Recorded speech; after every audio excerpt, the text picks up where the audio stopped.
Nah, oke guys, kita mau bahas apa ya?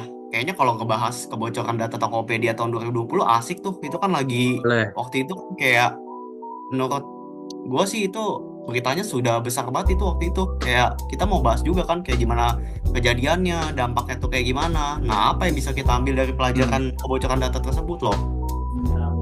nih, gue ingat banget nih, tahun 2020 Tokopedia ini ngalamin 91 juta akun yang bocor, terus dijual di dark web. Terus awalnya hacker ini cuma rilis sampai 15 juta akun buat pancingan perhatian masyarakat. Mm-mm. Yang bikin kesel lagi tau gak apa? Tokopedia awalnya tuh nggak transparan cuy. Dia cuma bilang Hmm, kayak password udah dihash. Padahal skala kebocoran besar, sama pastinya kepercayaan user langsung anjlok lah.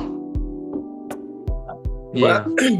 gue langsung panik, gue ganti semua password gue, baru sadar ternyata gue gue pakai kombinasi yang mirip. Banyak banget akun gue yang sama-sama email passwordnya, ngeri banget cuy. Ya itu sih, makanya dari itu kan kayak banyak orang tuh yang pakai satu akun itu buat banyak, padahal emailnya satu tapi akunnya dipakai email yang sama, jadinya bisa kebobol loh akun-akunnya. Betul. Kayak email Iya, passwordnya itu bahkan ya nggak diubah-ubah, cuma itu aja, jadinya ya gampang lah kebobol. iya. Sama data yang bocor juga katanya bukan cuma email, tapi ada nomor handphone, tanggal lahir, jenis kelamin, bahkan lokasi kalian juga diketahui. Terus bisa dipakai buat profiling, buat social engineering. Iya sih benar. Apalagi buat pelaku UMKM juga pasti kena sih. Terus juga nggak cuma buat soal user biasa aja sih, tapi juga buat bisnis kecil yang tergantung sama platform pasti kena juga. Itu juga Iya. dampak psikologisnya pasti berat banget buat mereka yang kena, ngerasa dilanggar privasinya, bukan sekedar email doang. Oh iya juga sih, bener sih. Padahal kan keamanan informasi itu kan banyak ya. Ada tiga prinsip loh. Kenapa Tokopedia nggak bisa? Padahal ada confidentiality, integrity, sama availability. Nah, Tokopedia ini nggak bisa. Gagal di confidentiality-nya itu, dia nggak bisa ngejaga keamanan datanya loh. Iya, penyebabnya bisa banyak sih. Mungkin dari inskripsi yang usang, celah di APL, atau vendor pihak ketiga yang keamanannya lebih lemah. Iya benar juga sih itu. Mm-mm. Kayaknya pasti mereka harusnya lebih perlu buat audit keamanan berkala gak sih? Terus juga jangan sampai kayak nunggu kejadian dulu nih kayak gini nih baru deh panik. Ya, Iya, kayak benteng gede, tapi pintunya kebuka, hacker tinggal jalan masuk aja.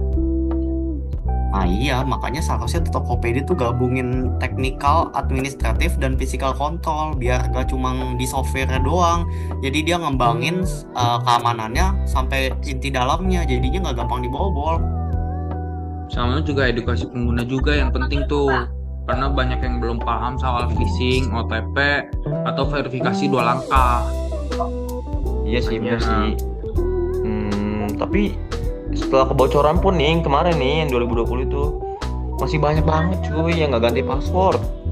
Padahal kalau menurut gue ya itu kayak soal basic banget gak sih? Karena kan itu kan keamanan akun kita sendiri juga kan.